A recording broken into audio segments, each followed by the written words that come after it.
You're listening to The Pump Fake.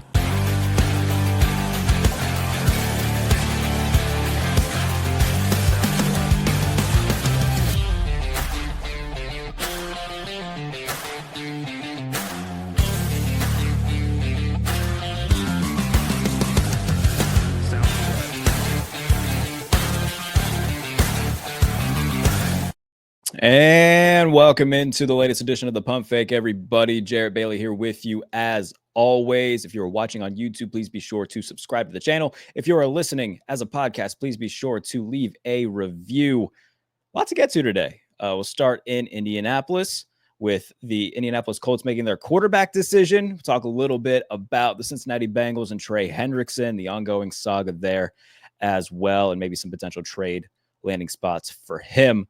But first, let's start in Indianapolis, where today the Indianapolis Colts named Daniel Jones their starting quarterback over Anthony Richardson. The two had been competing throughout the spring and then training camp and the preseason. And it was surprising to me that they would name Daniel Jones as the guy when it felt like there was an easy path to take here when it came to Anthony Richardson. So, I mean, let's get this out of the way. Daniel Jones is bad. It's not breaking news. It's what it is. And every stat, every advanced metric, anything you want to point out backs that up. Last year, per FTN Fantasy, 33rd in EPA, 32nd in EPA per dropback, 32nd in DVOA, 32nd in DYAR, 7 touchdowns, 8 picks. He's not good. The best year that Daniel Jones had was when he threw 15 touchdown passes and rode 1,700 yards from scrimmage off Saquon Barkley's back, and the Giants randomly got into the playoffs once. And they beat the Vikings, and kudos to him because of Saquon Barkley. And then when they faced a real Eagles team, they got crucified. Daniel Jones is bad. And despite all of that, Shane Steichen and the Colts still decided to go with him as the starter in week 1 over Anthony Richardson. And to me, that sends a clear message, not just to Anthony Richardson, but to raw quarterback prospects coming out of college. And it is that if you don't produce immediately, you will be replaced. And I'm not going to stand on a soapbox and say that Anthony Richardson was destined to be a superstar. I'm not going to pretend that he's the second coming of Steve Young and, act as if the Colts are benching Josh Allen. Because they're not. And by all accounts, Anthony Richardson hasn't been very good. The difference with those two is Anthony Richardson is still 23 years old. He has 15 career starts, less than a full season of starts in his career for Anthony Richardson. Daniel Jones is 24, 44, and 1 as a starter. And by all accounts, not a good quarterback. And so from a Colts perspective, it would have made sense to have Richardson start week 1. And then if after a few weeks it's still not working, then you turn it over to Daniel Jones and say, you know what? We gave Anthony every chance to show that he can be our guy. It's just not working. We're going to let Daniel finish out the year. And internally, that would also be the franchise saying, we're going to be looking for a quarterback in the draft. And if they would have done that, nobody would have thought twice about it. But at this point, with Anthony Richardson, he is what he is. And you knew what you were getting yourself into when you drafted him. He is a ginormous, uber athletic specimen of a human being with a ginormous arm, but the accuracy needs reeled in, and it's a real issue. You knew that when you drafted him. And the fact that you still looked at his wrinkles and didn't really try to iron them out. You basically just had him try to do it himself to an extent. That feels a little bit like malpractice on the side of the Colts. You can't draft Anthony Richardson without some form of plan in place. And for me personally, if looking at a guy like Anthony Richardson, I would take the bet on his physical tools and his size, and I would take that bet and draft him over, the quote unquote polished pro ready quarterbacks, like a Tua Tagovailoa or a Mac Jones that have come out in recent years, where the whole thing about them is, they are ready to play day one. They make all the right decisions. But with guys like that, the ceiling isn't high.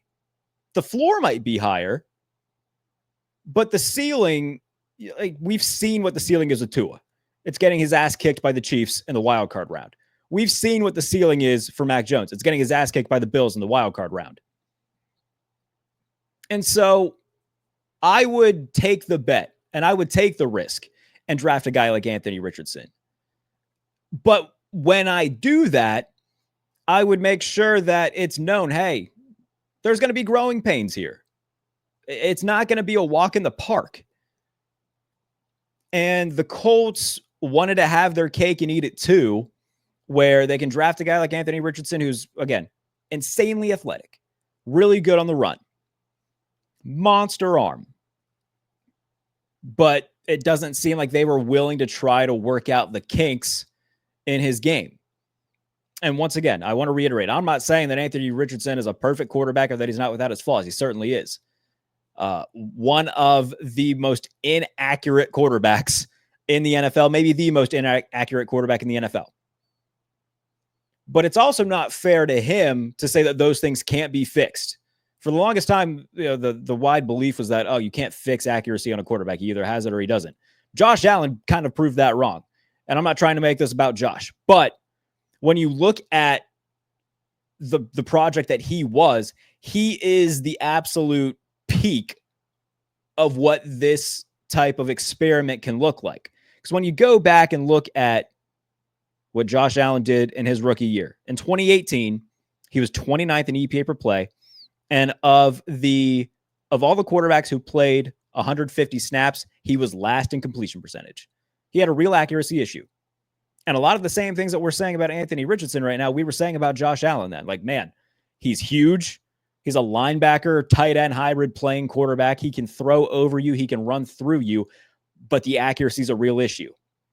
Now, Josh's accuracy wasn't as big of an issue as Richardson's accuracy is. But you can still hone in on that big weakness and make it better. Anthony Richardson is never going to be a guy who completes 70% of his passes, but neither was Cam Newton. And credit to the Bills and credit to Brandon Beane and Sean McDermott. They knew what they were doing because they've done this before. They were both in Carolina with Cam. And they knew, hey, if you let something play out over time and you really commit to it, you can get really good results. They went 15-1 and went to a Super Bowl one year. And while that may have been somewhat of an outlier, Cam was still a dominant player throughout his career in Carolina. And you have to be willing to commit to fixing whatever the issues are with the quarterback, who's incredibly raw. And you have to be willing to understand that, hey, there are going to be growing pains here. And those are things that we got to live with because the end goal in mind is much greater than, having to overcome whatever the shortcomings currently are. And the Colts just didn't seem willing to do that. And so now, instead of going into the season saying, hey, we drafted Anthony, he's going to be our week one starter, we're going to show that belief in him. Hopefully he can show that he's our long-term guy. Now you make it very much known he is not your guy. And the Anthony Richardson, the very brief Anthony Richardson era in Indianapolis is all but over. Now, could this end up being a situation like Bryce Young, where he gets benched for a few weeks for Andy Dalton and then he comes back and plays pretty well? Maybe. But the way that Shane Steichen was talking, he made it very clear Daniel Jones is the starter for the season. So those two situations don't feel quite the same.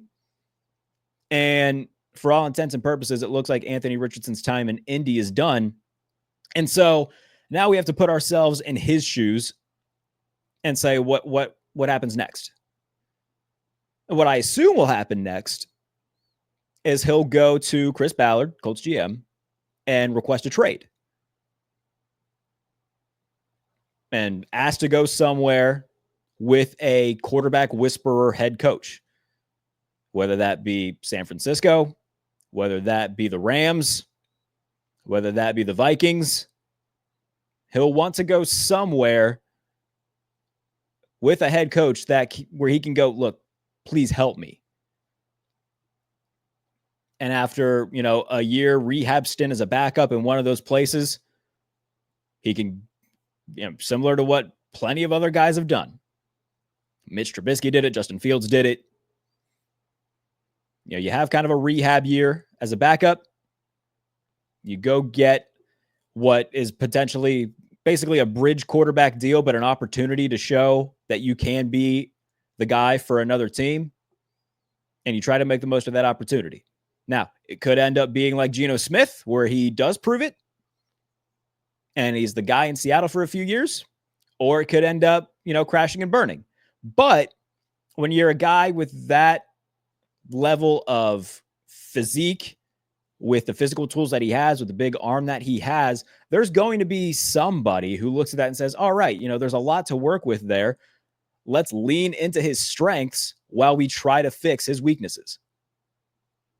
And wherever that team may be, there will be a team that both trades for him and helps rehabilitate him. And after that, there will be at least one team that says, all right, we're going to give Anthony Richardson a shot as a bridge guy, but, give him a real chance to show that he's our guy. Not every quarterback has the ability to be a superstar. Some guys, for 99% of the league, situations really matter. And you got to help set them up for success. The Mahomes, the Burrows, the Jacksons, the Josh Allens, wherever they go, that team's going to win 10 games and be in the postseason, more than likely. But for the rest of the league, you gotta help them out. You got to help out those other guys too, but not nearly to the extent of the rest of the league where, you got to have the right play call. You got to have weapons. You got to have all these things in place to set these guys up for success. And it's perfectly okay if Anthony Richardson is one of those guys. But if he goes to a place that helps refine his tools and hone in on his weaknesses to make them better, then he can improve and maybe be, a quality quarterback. I don't expect him to be a star, but he can be a quality quarterback. And we just saw Sam Darnold, who bounced around from bad situation to bad situation, finally landed in a spot in Minnesota with a great offensive-minded, quarterback-minded head coach in Kevin O'Connell, Justin Jefferson and Jordan Addison as weapons, a great defense, a good run game, and he has a career year. Now, is he going to replicate that in Seattle? I don't know. But situations matter. And sometimes it just takes a good garden for a flower to bloom. And I hope that Anthony Richardson finds that garden. We'll be right back after this word from Wine Express. This episode is brought to you by WineExpress.com. And if you're a wine guy like me, it is the absolute paradise for all wine drinkers. From personalized recommendation from wine concierges who help you find wines that you love and even help curate selections if you'd like.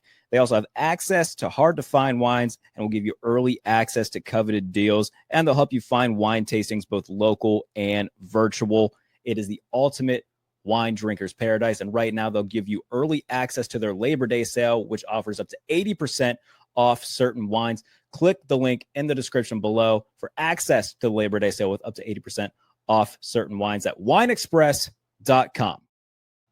All right, welcome back in to the pump fake. We'll shift gears now from Indianapolis and we'll go to Cincinnati, where it was reported that the Cincinnati Bengals are now fielding trade offers for star edge rusher 2024 sack leader Trey Hendrickson.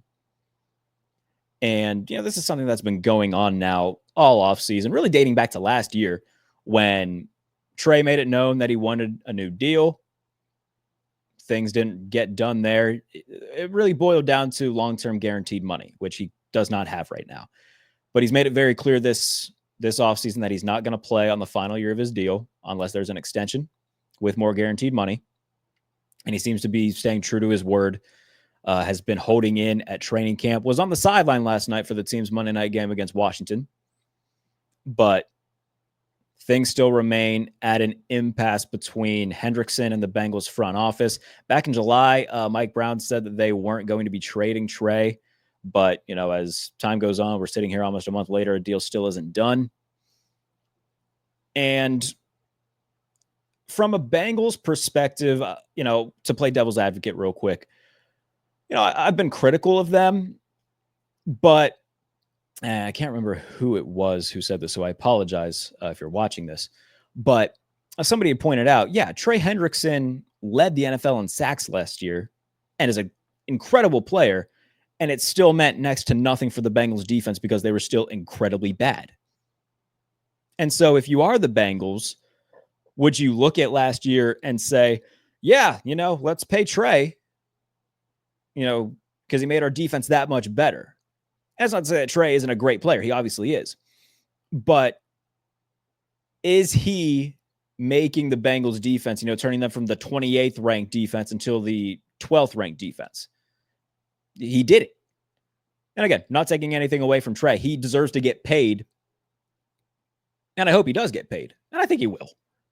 I think Cincinnati will eventually come to terms here and give him the money that he wants. And look, if they don't, they'll trade him somewhere who does. He's an incredible player. But Trey Hendrickson can't do it on his own. When you're the only impact guy on a defense, there's only so much you can do. Trey Hendrickson can't stuff the run up the middle because he doesn't play defensive tackle. Trey Hendrickson can't prevent, deep over-the-top completions because he doesn't play corner. And so from that perspective, I can understand if that's how the Bengals are looking at it. But there are teams who would certainly line up to acquire Trey Hendrickson. The one that people seem to be pointing out a lot is Detroit. Obviously, with Aiden Hutchinson coming back from the season-ending leg injury he suffered last year. If you put Trey Hendrickson on the other side of him, that's arguably, at least on paper, the best pass rushing duo in the NFL. Teams like Green Bay, who've been also in the Micah Parsons conversation, apparently, as that continues to be its own enigma. But teams like that who are on the brink or who are already good teams and really looking to solidify themselves as top-tier Super Bowl contending teams. And the one that I'm going to come back to that I've been harping on all offseason is the Buffalo Bills. And I know a lot of people who followed me for a long time, are just going to be like, man, you really want Josh to get a Super Bowl? Yeah, of course I do. But it also makes sense for Buffalo to do it for a couple reasons. A, the Bengals are reportedly asking for a high draft pick and a player. And of course, when all of these things initially come out with the compensation wishes of the team with the player that they're looking to trade, usually they don't get anything close to that. But in the case of the Bills, they are the one team, and maybe the Rams, but they're, in a very small group of teams who can look at draft picks and say, okay, we don't really need them.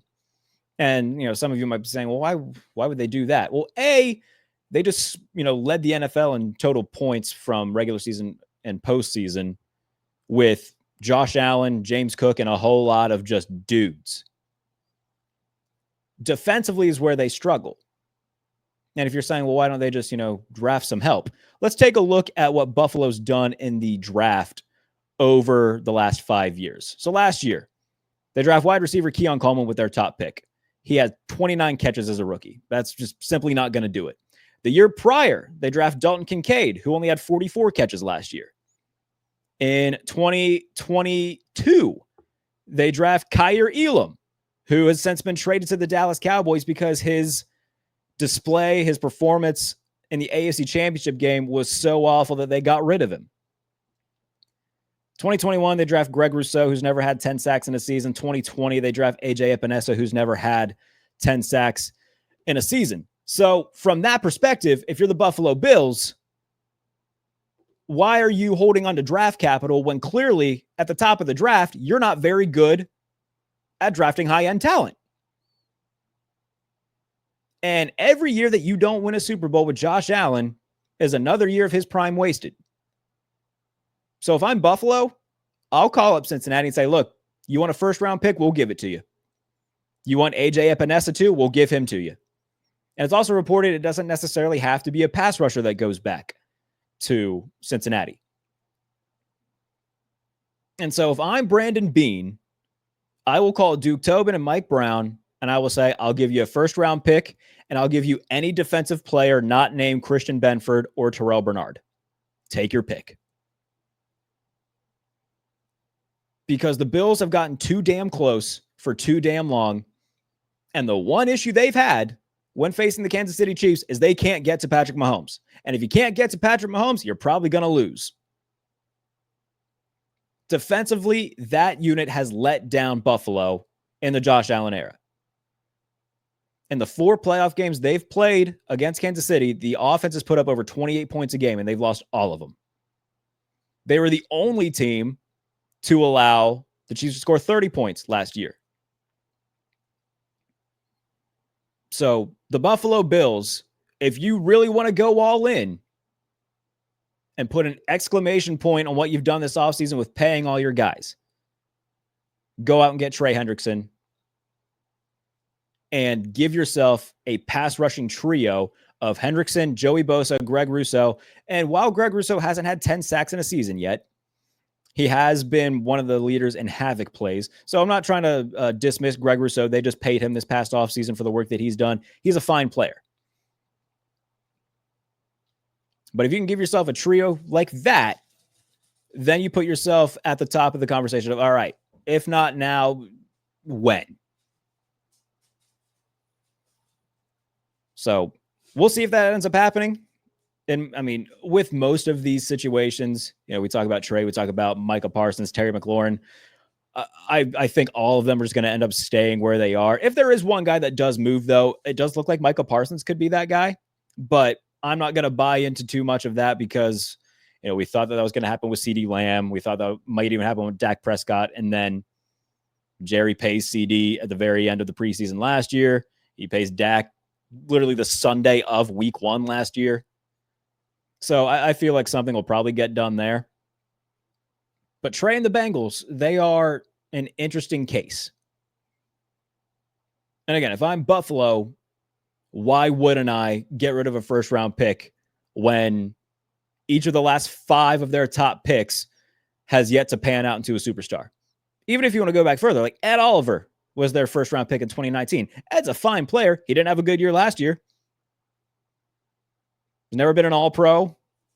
They paid him a bunch of money. Like, he's a fine player, but when you draft a guy in the first round, especially when you draft him top 15 overall, like, you expect more. And prior to that, they drafted Josh Allen and Tre'Davious White. Those were 2 great picks, obviously.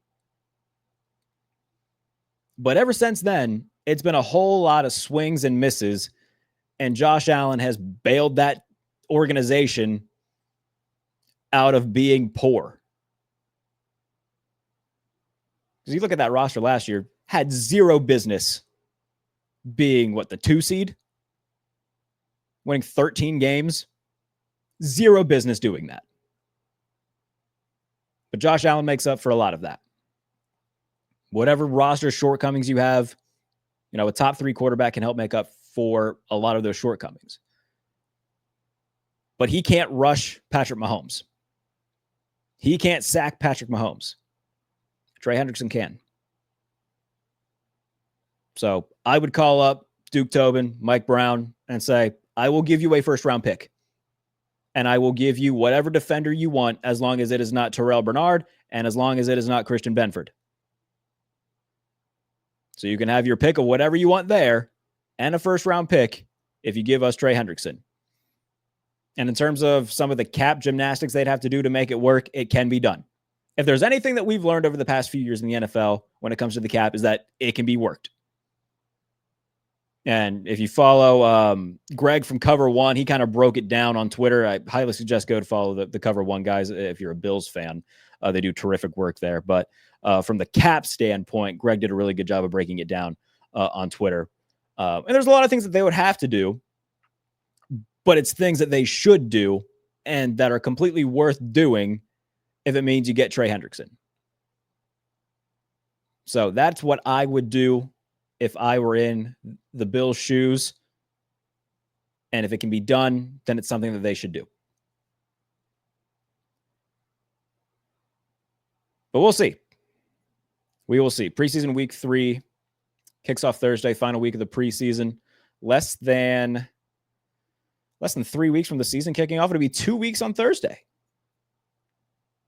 when the Eagles will take on the Cowboys to kick off the season. And then that following Sunday, the first NFL Sunday of the week. We also have a game in between then with the Chargers and Chiefs in Brazil, which is on Friday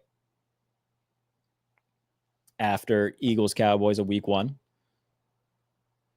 And we are getting there slowly but surely. So again, if you are watching this on YouTube, please be sure to subscribe to the channel, leave a comment, do all that good YouTube stuff. It really helps out. Even if you don't think it does, it helps out the channel. If you're listening as a podcast, do the same. Leave a review, leave a comment, do all of that fun stuff. And we'll be back later on in the week to get you ready for the NFL season. Talk a little bit about the last week of the preseason as well. But until then, thank you guys so much for tuning in. I'm Jarrett Bailey. This is The Pump Fake.